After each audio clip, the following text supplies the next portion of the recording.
Hi. Okay. I know Builder Tip Tuesday video is really late today and coming to you from my living room, but it has been a very long day. As I said last week, today I'm going to talk about thin set.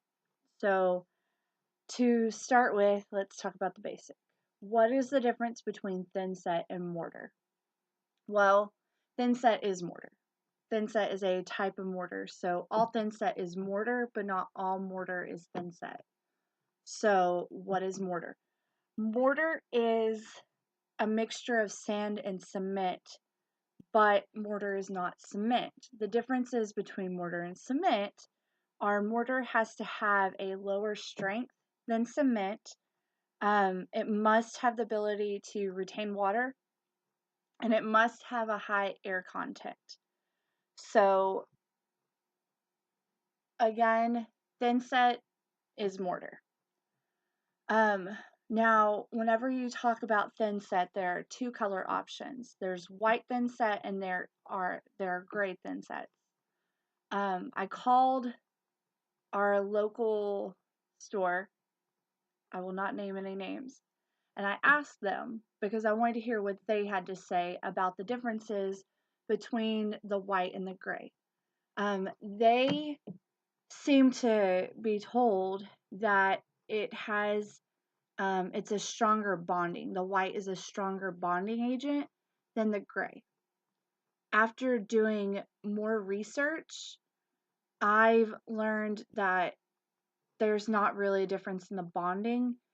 The reason you choose the white, or the reason why a lot of professionals in the industry choose the white over the gray, is because aesthetics. If you're using a tile that's very porous and it's a light colored tile, you want to go with the white. That way the gray doesn't seep in. If you use a grout that is extremely light colored, you'll want to go with the white. So why is the white more?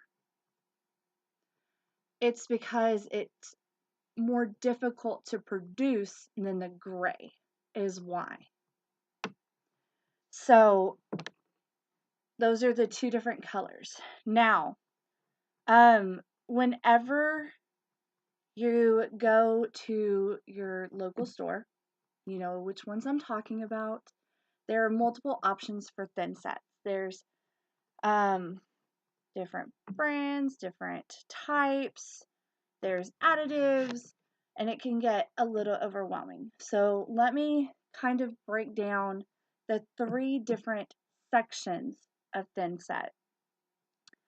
The American National Standard Institute also has on their website the three different levels and which ones they recommend.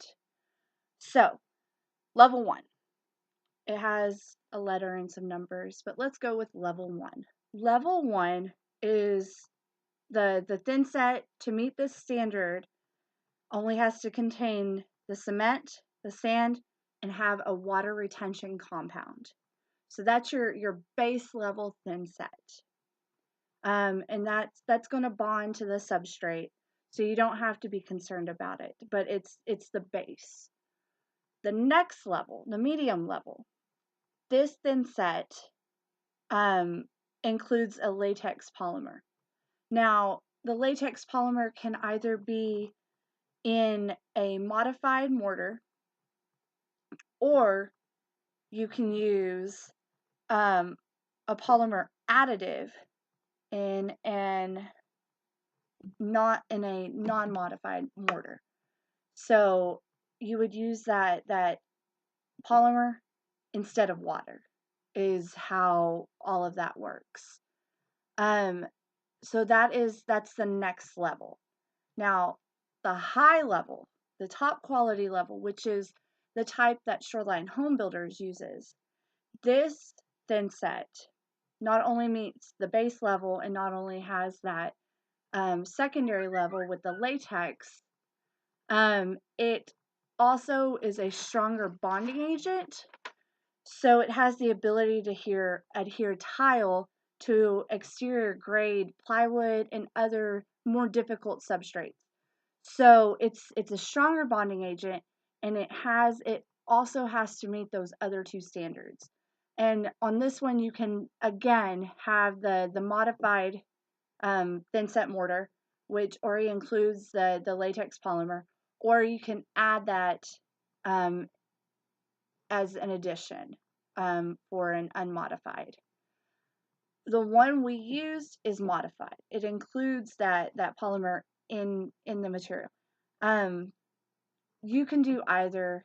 The difference between the two that I have found is you're not going to get the same quality if you have to continuously add and think of the math and think of how much of this I should add and how much of the thin set I should add.